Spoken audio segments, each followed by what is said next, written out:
Welcome back. ప్రధాన పత్రికలోని ప్రధాన అంశాలను మనం విశ్లేషించుకోవడానికి మనతో పాటు ప్రముఖ విశ్లేషకులు బండారు రామ్మోహన్ రావు గారు సిద్ధంగా ఉన్నారు. గుడ్ మార్నింగ్ అండి రామ్మోహన్ రావు గారు. రహీం గారు గుడ్ మార్నింగ్. శుభోదయం. రామ్మోహన్ రావు గారు, ఇప్పుడు ఈరోజు ఏదైతే సరే నిన్నటి వరకు తెలంగాణ సంబంధించినటువంటి ఉప ఎన్నికలు, ఆ తర్వాత రకరకాల పరిణామాలు, ఆ తర్వాత ఎలా గెలిచారు, ఎలా ఓటములు, ఇవన్నీ కూడా కొంతవరకు హీట్ ఎక్కింది. దానికి సంబంధించిన ఎప్పుడైతే ఈ ఉప ఎన్నికల్లో కాంగ్రెస్ పార్టీ గెలిచిన మంచి ఊపు మీద స్థానిక సంస్థల ఎన్నికలు వెళ్ళడానికి కూడా సిద్ధంగా ఉన్నట్టు వార్తలు వస్తున్న నేపథ్యంలో ఇటు ప్రస్తుతం ఏదైతే కాంగ్రెస్ పార్టీ ఈ ఉప ఎన్నిక గెలిచిన దాని మీద అంటే దాదాపుగా హైదరాబాదు ఖాతా ఓపెన్ చేసుకున్నటువంటి కాంగ్రెస్ పార్టీని ఈ విధంగా ఊపులో ఉంటే, ఇటుపక్క బీఆర్ఎస్ ఎమ్మెల్యేలు పార్టీ ఫిరాయింపులపై దాదాపు ఈరోజు సుప్రీంకోర్టు దానికి సంబంధించినటువంటి విచారణ అనేది కొనసాగుతుంది. దీనికి సంబంధించి ఇప్పుడు వస్తున్నటువంటి వార్త ఏదైతే ఉందో, ఈ 10 మందికి సంబంధించిన కూడా వేటు వేస్తే మాత్రం మళ్ళీ ఉప ఎన్నికలు వచ్చే అవకాశం ఉందంటూ కొంతవరకు వస్తున్నటువంటి వార్త తెలంగాణ వ్యాప్తంగా ప్రస్తుతం వైరల్ అవుతుంది. దీనికి సంబంధించి ఇటుపక్క స్పీకర్ మీద కూడా చర్యలు తీసుకోవాలంటే ఇప్పటికే సుప్రీంకోర్టుకి వెళ్ళారు కేటీఆర్. ఇందులో ఓవరాల్గా ఈరోజు సుప్రీంకోర్టులో విచారణ ఉంది దీనికి సంబంధించి బీఆర్ఎస్ పార్టీ ఫిరాయింపులపై. ఓవరాల్గా ఏమంటారు రామ్మోహన్ రావు గారు? రహీం గారు, మీకు మెగానే ప్రేక్షకులకు నమస్కారం. ఇందులో మొత్తం తెలంగాణ రాజకీయాలు మొత్తం విశ్లేషించుకోవాల్సి. ఇప్పుడు మీరు అన్న 2 ప్రశ్నలకి జవాబు చెప్పాలంటే, ఒకటేమో ఉప ఎన్నిక, ఒకటి మన జూబ్లీ హిల్స్ ఉప ఎన్నిక. అంతకుముందు కంటోన్మెంట్ ఉప ఎన్నికల ద్వారా అప్పటి కూడా హైదరాబాద్ లో ఖాతా తెచ్చి అంత పెద్ద ప్రభావం చూపించలే. కానీ జూబ్లీ హిల్స్ ఉప ఎన్నిక తర్వాత పెద్ద ఎత్తున ప్రభావం చూపించినట్టు లెక్క. ఇవాళ మీరు అన్న ఈ ఉప ఎన్నికలో కాంగ్రెస్ పార్టీ గెలుపు వల్ల ఒక మంచి పని జరిగే అవకాశం ఉన్నట్టు. ఎందుకంటే ఆ ధీమాతోని స్థానిక ప్రభుత్వాలకు ఎన్నికలు జరుగుతాయి. ఎప్పుడు కూడా ఎన్నికలు అనివార్యం. ప్రజాస్వామ్యం అంటే ప్రజాస్వామ్యంలో ఎన్నికలు కీలకం. ఎన్నికలు మాత్రమే ప్రజాస్వామ్యం కాకపోవచ్చు, కానీ ఎన్నికలు జరగకుండా ప్రజాస్వామ్యం లేదు కదా. ప్రాతినిధ్య ప్రజాస్వామ్య సమాజం కనుక మనకు స్థానిక ప్రభుత్వాలు ఇప్పటి వరకు అన్ని పంచాయతీ మెంబర్ నుంచి సర్పంచ్ 2 ఏళ్ళు అయిపోయింది. ఆల్మోస్ట్ అంటే జనవరి వస్తే 2 ఏళ్ళు ఏది వాటి పదవీ కాలం పూర్తి అయిపోయి. అట్లానే మున్సిపాలిటీలు, జడ్పీటీసీ, ఎంపీటీసీ ఇవన్నీ కూడా దాదాపు 1.5 year అయింది ఇది వాళ్ళ పదవీ కాలం ముగిసిపోయి. అటువంటిప్పుడు ఇంకా ఎన్ని రోజుల తర్వాత ఎన్నిక జరుపుతారనే దానికి ప్రశ్నకు సమాధానం దొరికే అవకాశం ఉందని నేను అనుకుంటున్నాను. ఈ జూబ్లీ హిల్స్ ఉప ఎన్నికల కాంగ్రెస్ పార్టీ గెలవడం వల్ల కొంచెం ఆత్మవిశ్వాసం పెరిగిన వాళ్ళకు మేము ఈ ఊపులో ఇప్పటికప్పుడు చేస్తే బాగుంటుందని ఒక మాట అంటున్నారు. అందులో కూడా మరి పంచాయతీ ఎన్నికలు మొదలు జరుపుతారు. జనరల్గా ఎప్పుడైనా పంచాయతీ ఎన్నికలు మొదలు జరుపుతారు, కానీ వీళ్ళు ఎంపీటీసీ, జెడ్పీటీసీ ఎన్నికలకి పోతామంటున్నారు. 42% రిజర్వేషన్లు సాధ్యం కాదని తెలిసి ఇవాళ మరి కేబినెట్ మీటింగ్ లో పార్టీ పరంగా ఇస్తామంటారా? కానీ అది కూడా పెద్ద సమస్యగా మారే అవకాశం ఉన్నది. ఎందుకంటే ఆశలు పెట్టారు, బీసీలకు 42% రిజర్వేషన్లు ఇస్తామని చెప్పి కులగణన చేశారు. చాలా పెద్ద ఎత్తున కసరత్తు జరిగింది కాదంటలేదు. కానీ ఆచరణ సాధ్యంగానే హామీలు ఇచ్చి రేపొద్దున ఇవన్నీ ఇరుకున పడ్డారు. నిన్ననే బీసీ మన రిజర్వేషన్ల సాధన రన్ జరిగింది. అందులో అన్ని పార్టీల వాళ్ళు, కాంగ్రెసే కాదు బీఆర్ఎస్ నుంచి కానీ ఇతర పార్టీల నుంచి కూడా బీసీ సంఘ నాయకులు హాజరయ్యారు. ముఖ్యంగా కృష్ణయ్య గారు హెచ్చరించిన మీరు 42% పెంచకుండా కేవలం తూతు మంత్రంగా పార్టీ పరంగా ఇస్తా అంటే నడవదు. మీరు హామీ ఇచ్చారు, దాన్ని నెరవేర్చండి. మేమైతే అసెంబ్లీలో తీర్మానం ఆమోదించాం, మేము కూడా మద్దతు ఇచ్చాం కదా, మీరు ఎందుకు చేయాలని మాట వస్తున్నది. ఇప్పుడు ఈ పెద్ద గుదిబండగా మారింది. ఎందుకనే ఏదైనా సరే ఊపులో మనం పోదామనుకుంటే స్థానిక ప్రభుత్వాలు ఎన్నికలు జరుగుతాయి. లేదనుకుంటే వీళ్ళు మళ్ళీ పాత రిజర్వేషన్ క్యాన్సిల్ చేసి కొత్త రిజర్వేషన్ ప్రకారం పాత అంటే 23% బీసీలకు రిజర్వేషన్లు ఇచ్చి కొనసాగించుకోవచ్చు అని చెప్పి స్పష్టంగా సుప్రీంకోర్టు ఇచ్చింది. ఎన్నికలకు వ్యతిరేకంగా లేదు, ఎన్నికల స్టే దొరకలేదు. కానీ ఎన్నికలు జరపమండి, ఎప్పుడు జరుపుతారని కూడా మన హైకోర్టు ఈ రాష్ట్ర ప్రభుత్వాన్ని అడిగింది. టైం తీసుకున్నారు వాళ్ళు. అందుకని వచ్చే నెలలో మళ్ళీ విచారణ ఉంది జరుగుతుంది. కానీ స్థానిక ప్రభుత్వాల ఎన్నికలు మాత్రం ఈ సంవత్సరం ఉండవు, ఈ 2 నెలలు జరగవన్న గ్యారంటీ. వచ్చే సంవత్సరం మార్చి లోపు జరిగితే చాలా ఘనం అంటున్నాను. చూద్దాం ఏం జరుగుతుందో. రెండో విషయం, మీరు ఫిరాయింపుల విషయం ప్రస్తావించారు. ముంజేది కనడానికి అర్థం ఎందుకు అన్నట్టు ఇద్దరు ఇది మాత్రం వేటు పడే అవకాశం ఉన్నది. కానీ వేటు పడ్డా వాళ్ళు మళ్ళీ ఎన్నికలకు పోతారా, మళ్ళీ హైకోర్టులకు పోతారనే సమస్య ఒకటి. అంటే రావణ కష్టం లాగా ఇది జరుగుతూనే ఉంటది. గతంలో మనకు కేఆర్ సురేష్ రెడ్డి గారు మనకు ఉద్యమ సమయంలో, తెలంగాణ ఉద్యమ సమయంలో కాంగ్రెస్ పార్టీలో ఉండేవారు. ఇప్పుడేమో బీఆర్ఎస్ లో ఉన్నారు. ఆయన స్పీకర్ గా ఉన్నప్పుడు వైఎస్ రాజశేఖర రెడ్డి గారు ముఖ్యమంత్రిగా ఉన్నప్పుడు టీఆర్ఎస్ సభ్యులను 10 మందిని చేసుకున్నారు. చేసుకుంటే వాళ్ళ మీద అనర్హత వేటు వేయమని చెప్తే 4.5 ఏళ్ళు కొనసాగించారండి. 4 ఏళ్లకు పైగా కొనసాగించి చివరికి మీ పదవులు పోతాయి, మీరు పదవులు పోతే మీకు పెన్షన్ కూడా రాదు, ఒక 6 నెలల ముందు రాజీనామా. ఈ రావణ కష్టం కూడా ఇప్పుడు కూడా అదే జరిగే అవకాశం ఉంది అంటున్నాను. తెలంగాణలో వస్తే ఆ 2 ఉప ఎన్నికలు వస్తాయేమో. ఎందుకంటే ఖైరతాబాద్ ఒకటి, మన స్టేషన్ గన్పూర్ ఒకటి, 2 కూడా ఇవి కూడా ఇప్పుడంతలు రావు. ఎందుకు రావంటే మెడ మీద కత్తి వేలాడుతూనే ఉంది. కానీ ఇప్పుడంతలో దేశంలో ఏ ఎన్నిక లేదు. అంటే మనకు అసెంబ్లీలు కానీ పార్లమెంట్ కానీ. మొన్న బీహార్తో పాటు మన దగ్గర జూబ్లీ హిల్స్ ఉప ఎన్నికతో పాటు దేశవ్యాప్తంగా ఉప ఎన్నికలన్నీ నిర్వహించుకున్నారు. ఇప్పుడు ఏ ఉప ఎన్నిక లేదు కనుక రేపు పొద్దున తమిళనాడు, కేరళ, పుదుచ్చేరి, పశ్చిమ బెంగాల్ ఈ 4 రాష్ట్రాల ఎన్నికలు వచ్చే మార్చి, ఏప్రిల్ తర్వాత జరుగుతాయి 2026. కనుక ఇంకొక 6 నెలల టైం ఉన్నది. కనుక వీళ్ళు ఇప్పుడే ఎందుకు రాజీనామా చేస్తారు? ఇంకో నెల 2 నెలలు కొనసాగుతారు. తర్వాత జనవరి, ఫిబ్రవరి రాజీనామా చేస్తారు. వెంటనే ఖాళీ కాగానే ఆ ఉప ఎన్నికతో పోతారు. అంటే వస్తే ఈ 2 ఉప ఎన్నికలు వచ్చే అవకాశం ఉంది. అది కూడా వచ్చే సంవత్సరం 2026 ఏప్రిల్ మే నెలలో వచ్చే అవకాశం ఉంది అంటున్నాను నేను. ఒకటి. రెండోది ఏంటంటే వాళ్ళ ఆ అసెంబ్లీ పదవి కాలం అప్పటికి కానీ పూర్తి కాదు. జూన్ దాకా ఉన్నాయి కొన్ని, మే దాకా ఉన్నాయి కొన్ని. కనుక ఈ 4 రాష్ట్రాల ఎన్నికలతో పాటు ఈ ఉప ఎన్నికలు వచ్చే అవకాశం ఉంది. ఇక మిగతా 8 సంగతి ఇప్పటికీ విచారణ జరుగుతుంది. ఈ ఇద్దరేమో కనీసం విచారణ కూడా రాలే. అంటే వాళ్ళకి తెలుసు కదా, ఒక బీఫామ్ మీద గెలిచి ఎమ్మెల్యేకి గెలిచిన మనకు బీఆర్ఎస్ ఎమ్మెల్యేగా గెలిచిన దానం నాగేందర్ వెంటనే 3 నెలలు తిరగకుండా 6 నెలలు తిరగకుండానే వీటి పార్లమెంట్ ఎన్నికల్లో కాంగ్రెస్ పార్టీ తరఫున పోటీ చేశారు, ఓడిపోయారు పార్లమెంట్ కి. కనుక అది స్పష్టంగా మనకు కనపడుతుంది కదా, పార్టీ ఫిరాయించినట్టు 2 బీఫామ్లు వేరువేరుగా కనపడుతున్నాయి. లీగల్ గా కూడా మనకు పేపర్ ఎవిడెన్స్ ఉన్నది అక్కడ. అట్లానే మనకు కడియం శ్రీహరి గారు అయితే తన కూతురికి కాంగ్రెస్ పార్టీకి ఓటేయండి అని చెప్పి చేతి గుర్తుకు ఓటేయండి అని తిరిగిన సందర్భం చూసాం. అది కూడా స్పష్టంగా కనపడుతుంది. కనుక ఇద్దరి మాత్రం ఖచ్చితంగా పదవులు పోతాయి. రామ్మోహన్ గారు, ఈ సందర్భం మీరు ప్రస్తావన తెచ్చారు కాబట్టి ఏదైతే ఈ పార్టీ ఫిరాయింపుల ఎమ్మెల్యేలు స్పీకర్ నోటీసులు పంపించిన తర్వాత హాజరైనటువంటి క్రమంలో దాదాపు 2 సంబంధించిన ఎమ్మెల్యేలు ఇంతవరకు హాజరు కాలేదు. దానికి సంబంధించి కూడా వేటు పడేటువంటి అవకాశాలు ఉన్నాయి. ఆ వేటు పడిందంటే ఆ 2 చోట్ల ప్రస్తుతం మీరు చెప్పినట్టు కాలయాపన చేస్తున్నటువంటి 10 మందిలో మిగతా ఎమ్మెల్యేలు అలా ఉంచితే ఈ 2 పార్టీ సస్పెండ్ అయితే మాత్రం దాదాపుగా ఈ 6 నెలల్లో ఆ 2 స్థానాలైనా సరే ఉప ఎన్నిక వచ్చే అవకాశం ఉందని కూడా ఇంకో వార్త నడుస్తుంది. ఇటు కడియం శ్రీహరి గారు అండి, మీరు దాన్ని చెప్పినట్టు దానం నాగేంద్ర గారు. దాంతోపాటు నిన్న జీవన్ రెడ్డి వ్యాఖ్యలు కూడా ఇప్పుడు హైలైట్ అయినాయి. కోల్కతాలో ఇలాంటి నిర్ణయం తీసుకున్నారు స్పీకరు, మళ్ళీ మీకు అంత దమ్ముందా, దానికి సంబంధించినటువంటి నిర్ణయం తీసుకునే అవకాశం ఉందా, ఏమో చెప్పలేము, మీరు తీసుకుంటారు లేదంటూ ఆయన ఇచ్చినట్టు వ్యంగ్యాస్త్రాలు కూడా ఇప్పుడు హైలైట్ గెలిచి తెలంగాణ రాజకీయాల్లో ఏమంటారు? ఖచ్చితంగా ఇప్పుడు జీవన్ రెడ్డి గారు నాకు మంచి మిత్రుడు.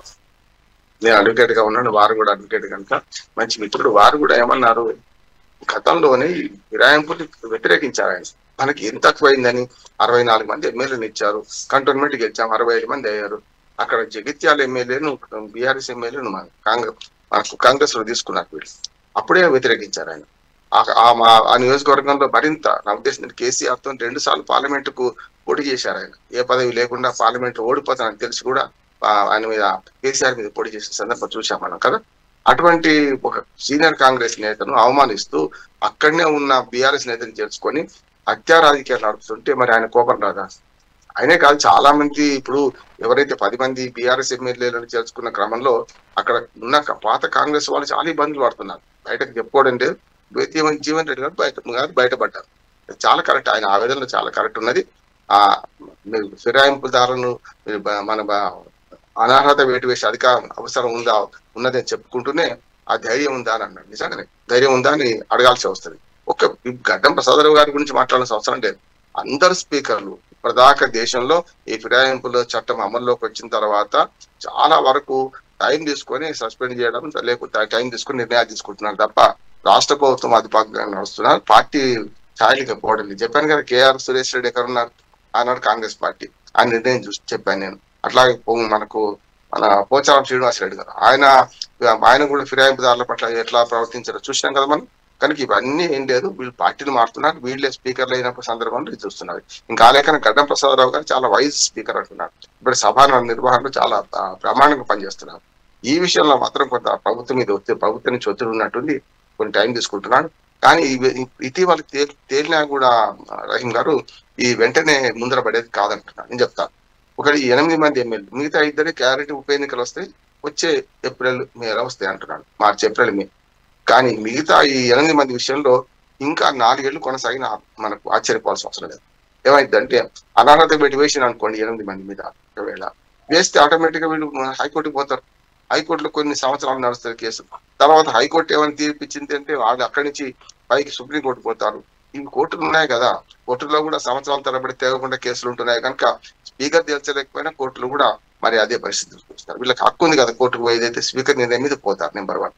రెండోది, అనర్హత పెట్టి వేయలేదు అనుకోండి, 8 మంది మంచోళ్లే ఇప్పటికీ బీఆర్ఎస్ లో ఉన్నారని చెప్పింది అనుకోండి స్పీకర్, అప్పుడు ప్రభుత్వం పోతుంది కదా, వీళ్ళు పోతారు కదా, బీఆర్ఎస్ పార్టీ వాళ్ళు పోతారు కదా, అనర్హత పెట్టి వేయాలి, వీళ్ళు మా పార్టీలో లేరు అనే సమస్య. వాళ్ళకు ఒక చిన్న రుజువు చూపెడుతున్నారు. ఏంటంటే మా జీతాల నుంచి ఇప్పటికి 5% జీతాలు 5-10% అనుకుంటారు జీతాలను పార్టీకి ఇస్తున్నాం కదా, మేము పార్టీలో ఉన్నట్లే కదా బీఆర్ఎస్ పార్టీలో అంటున్నాం. అవన్నీ కూడా పైకి ఏంటంటే ఇప్పుడు చల్లకొచ్చి ముంతదాసనం లాంటిది, వారి సమస్య లేదు. కానీ ఈ ఫిరాయింపుల మొత్తం ఏదైతే ఎపిసోడ్ ఉందో ఇవాళ ముగిసేది కాదంటున్నాను. స్పీకర్ నిర్ణయం ఏది తీసుకున్నా దానికి వ్యతిరేకంగా కోర్టుకు పోయే హక్కు ఉన్నది కనుక కోర్టుకు పోతారు, ఏళ్ల తరబడి కేసులు నడిపిస్తారు. ఒకవేళ హైకోర్టు కానీ సుప్రీంకోర్టు కానీ మేమే గడువు విధించినాం కదా, మాకు మేము గడువు ఎందుకు విధించుకోవచ్చు అని వద్దని చెప్పి ఒక 3 నెలలు 6 నెలలు చేస్తే మాత్రం వచ్చే సంవత్సరం కూడా ఎన్నికలు జరుగుతాయని నాకు ఆశ అయితే లేదు. ఇది 8 మంది విషయంలో. ఈ ఇద్దరు విషయంలో మాత్రం తప్పనిసరి వాళ్ళే రాజీనామా చేస్తారు. వాళ్ళు ఎందుకంటే మా ఇంతవరకు స్పీకర్ కనీసం నోటీసు జవాబు ఇవ్వలే. దాని మీద కూడా స్పీకర్ ఏం చేయాలి, మళ్ళీ 2వ నోటీస్ పంపాలి కదా, పంపలే ఇప్పటి వరకు కూడా. కనుక ఇవన్నీ చూస్తే ఆ ఇద్దరు ఇవాళ కాకపోతే రేపు కాకుండా రాజీనామా చేస్తారు, ఉప ఎన్నికలు వస్తాయి. కానీ మిగతా 8 మాత్రం ఇప్పుడంతా ఉప ఎన్నికలు వచ్చే అవకాశం లేదనుకుంటున్నాను. ఏదైనా సరే స్థానిక ప్రభుత్వాల ఎన్నికలు ముందరపడి అవి జరుపుకుంటే మంచిది. జూబ్లీ హిల్స్ ఉప ఎన్నిక గెలువడం వల్ల మాత్రం కాంగ్రెస్ పార్టీ చాలా వరకు ఎన్నికలు ఏదైనా ఫేస్ చేస్తామనే ధైర్యం వచ్చేసింది. బీఆర్ఎస్ కొంత పునాదులు అయిపోయింది. కానీ హైదరాబాద్ ఫలితాలే రాష్ట్రం అంతా వస్తాయి అంటే కష్టం. ఇప్పుడు 2 ఉప ఎన్నికలు వస్తే ఒకటి హైదరాబాద్ ఉన్నది, అటుపక్క స్టేషన్ కనుక వరంగల్ జిల్లాలో. మరి రూరల్ ఎట్లా ఉంటుంది ఏం చూస్తాం. కనుక స్థానిక ప్రభుత్వాల ఎన్నికలే మొదలు వస్తాయి ఈ 2 ఉప ఎన్నికల కంటే. మిగతా 8 ఉప ఎన్నికలు రావంటున్నాయి ఇప్పుడైతే. ఓకే రామ్మోహన్ గారు, ఇంకొక ప్రధాన విషయం చూసుకుంటే జూబ్లీహిల్స్ ఉప ఎన్నికల సమయంలో మనం చూసాం, దాదాపుగా మీరు కూడా గతంలో విశ్లేషించారు. అంటే దాదాపుగా బీజేపీ పార్టీకి ముస్లిం మైనార్టీ ఓటర్లు అనేవి దాదాపుగా కష్టం పడటం. అలాంటి సమయంలో అలాంటి ముస్లిం ఓటర్లన్నీ కూడా అక్కడ సామాజిక వర్గం ఎక్కువ ఉన్నటువంటి ముస్లిం మైనార్టీ ఓటర్లు కూడా డైరెక్ట్గా యాంటీ బీజేపీ అంటే కాంగ్రెస్కే ఓటేయరు కదా, బీఆర్ఎస్ పార్టీ కూడా ఓటేయచ్చు కదా అని మీరు చెప్పిన సందర్భంలో చూసుకుంటే కేవలం అటువంటి ఓటర్లు బీఆర్ఎస్ వైపు కాకుండా కాంగ్రెస్ వైపు మళ్ళటానికి కారణం బండి సంజయ్ వ్యాఖ్యలు.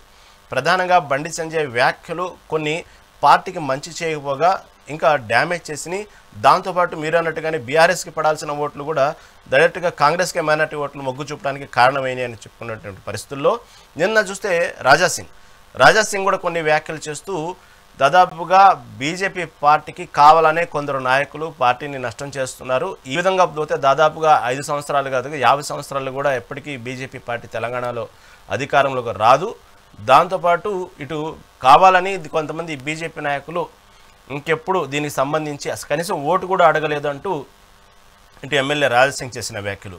ఈ విధంగా బీజేపీ ఉక్కిరి చేస్తుంటే మళ్ళీ నిన్న బండి సంజయ్ చేసిన వ్యాఖ్యలు చూస్తే ఒక్కసారిగా ఇదే జూబ్లీహిల్స్ ప్రస్తావన తీసుకోవచ్చు. ఇదేం కర్మ, చివరికి ముస్లిం మైనార్టీల ఓట్ల మీద డిపెండ్ అయ్యేటువంటి పరిస్థితులు రాజకీయాలకు వచ్చినాయి, ఇది ఒక కర్మ అంటూ చెప్తూనే హిందువులారా కసి పెరిగింది, ఈ జూబ్లీహిల్స్ ఉప ఎన్నికల తర్వాత హిందువుల్లో బాగా కసి పెరిగింది అంటూ చేస్తున్న వ్యాఖ్యలు. కేవలం ఈ ఉప ఎన్నికల రిజల్ట్స్ చూసిన తర్వాత ముస్లిం మైనార్టీస్ మీద డిపెండ్ అయ్యేటువంటి రాజకీయాలు వచ్చినాయి కాబట్టే ఇప్పుడు హిందువుల్లో కసి పెరిగింది, ఈ జూబ్లీహిల్స్ ఉప ఎన్నిక అనేది మంచి జరిగింది కాబట్టి హిందువులంతా ఏకం కండి. ఆల్రెడీ ఇటు వేరే మతాల్లో చేరినటువంటి ఎవరైతే హిందువులు ఉన్నారో వాళ్ళు ఘర్ వాపసి అంటూ ఒక పదం వాడుతూ రండి వెనక్కి రండి, హిందువుల్లో ఏదైతే సనాతన ధర్మం కోసం పవన్ కళ్యాణ్ పోరాడుతున్నారు కాబట్టి అందరూ రండి, హిందువులు మళ్ళీ వెనక్కి రండి, మన మతంలో మనకు రండి. కాబట్టి జూబ్లీహిల్స్ ఎన్నికల తర్వాత హిందువులు అయితే కసి బాగా పెరిగిందంటూ పదే ప్రస్తావించారు నిన్న బండి సంజయ్. ఏంటి మళ్ళీ టోటల్గా పార్టీకి ఈ విధంగా డ్యామేజ్ చేస్తున్న వ్యాఖ్యలు చూస్తూనే కూడా ఓ పక్క రాజాసింగ్ చెప్పినట్టుగా వీళ్ళు పార్టీకి డ్యామేజ్ చేస్తున్నారా, నిజంగానే పార్టీకి ఉపయోగకరమైనటువంటి వ్యాఖ్యలు అనుకోవాలా, ఏమనుకోవాలి?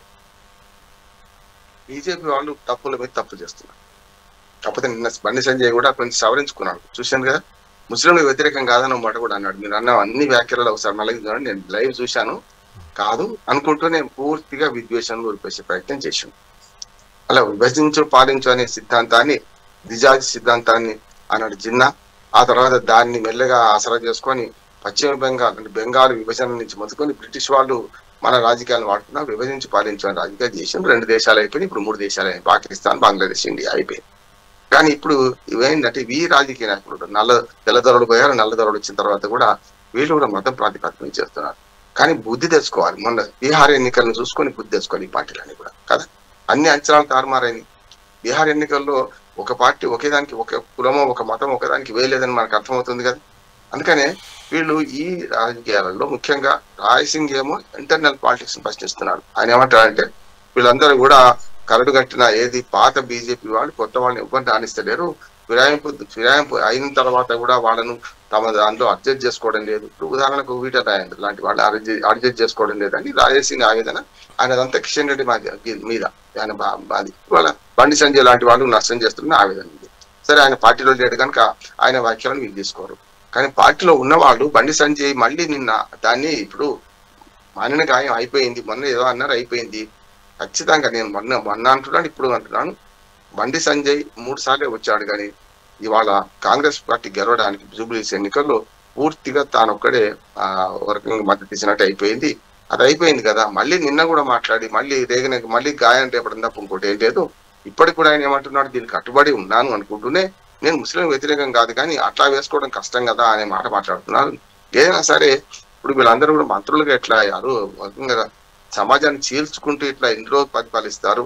సమస్య అంటే ఎవరైనా ముస్లిం ఓట్లు ఒక ఏకపక్షంగా ముస్లిం అంటే కాంగ్రెస్, కాంగ్రెస్ అంటే ముస్లిం అన్న రేవంత్ రెడ్డి వ్యాఖ్య తప్పే. నేను ఆ టోపీ పెట్టుకుంటే నేను తల నరుకుంటాను అనే మాట కూడా తప్పే అంటున్నాను. రాజకీయం కోసం అన్ని వేషాలు వేస్తారు. చూస్తారు కదా మనం ఎన్నికల్లో కూడా ఇస్త్రీ చేస్తుంటాడు, కూడా దోషాలు పోస్తుంటాడు. వీళ్ళకి ఎన్నికల్లో విధానాల మీద ఎన్నిక జరగాలన్నా విధానాన్ని ప్రాతిపదికగా ఎన్నికల్లో ఓటాడగలన్నా ఇప్పుడు ఇడ్లీలు పోయడము, లేకుంటే దోషాలు వేయడము, టిఫిన్లు చేయడము, మంగళ షాపులు కటింగ్ చేయడం ఇవి వీళ్ళ రాజకీయాలు జిమ్మికులు కదా. మన మీడియా కూడా మారాలి. నేను చెప్తున్నా స్పష్టంగా 50 ఏళ్ళ సీనియర్ జర్నలిస్ట్ నేను. మన మీడియా కూడా అటువంటి జిమ్మికులను మనం ప్రచారం చేయొద్దంట. నేను ఒక మాట చెప్తాను. లోక్సత్తా ఉద్యమ సంస్థ నాయకుడిగా తర్వాత ఎమ్మెల్యే కోగిడిపల్లి ఎమ్మెల్యేగా ఒక 4-5 గంటలు ప్రిపేర్ అయ్యి అసెంబ్లీలో ఒక ఇష్యూ మీద బ్రహ్మాండంగా మాట్లాడి జయప్రకాష్ నారాయణ అభినందించారు. ఎవరు మాట్లాడలేదు కానీ అదే మైకులు లేకుంటే వార్త తెల్లారి బాగా వస్తుంది. గట్టిగా మాట్లాడిన మంచి విషయం మీద మాట్లాడిన వాళ్ళ వార్తనేమో తెల్లారి మన పత్రికలు కూడా పట్టించుకోవు కదా, మీడియా కూడా పట్టించుకోవద్దు కదా. మనకు అసభ్యంగా మాట్లాడి బెంచీలెక్కి నేను ఆ మధ్య రాశాను, పెద్దల సభ కాదు గద్దల సభ అని రాజ్యసభలో బెంచీలెక్కి ఎవరిని వాడు కొట్టుకుంటుంటే రాశాను నేను.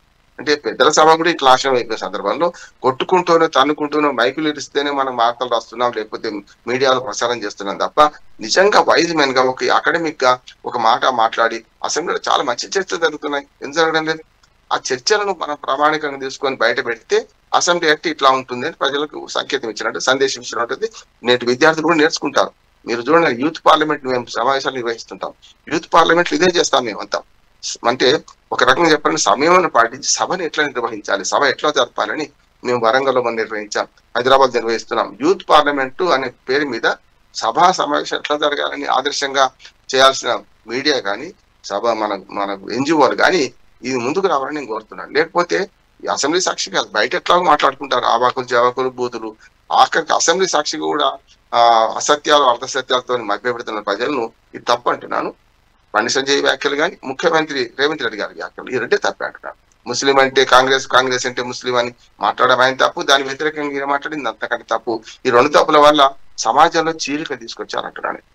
సమాజాన్ని ఐక్యం చేసే రాజకీయాలు కావాలని, కానీ సమాజాన్ని చీల్చే రాజకీయాలు ఎన్ని రోజులు బతకవు, ఎన్ని రోజులు ఉండవు. ఏ మతం వాడు ఆ మతానికి ఓటేసుకున్నా, ఏ కులం వాడు ఆ కులానికి ఓటేసుకున్నా గెలవరు అంటున్నారు. మిగతా మతాల మిగతా కులాల మద్దతు లేకుండా ఈ రాజకీయ నాయకులు ఒక్కనాడు మనగలగరు.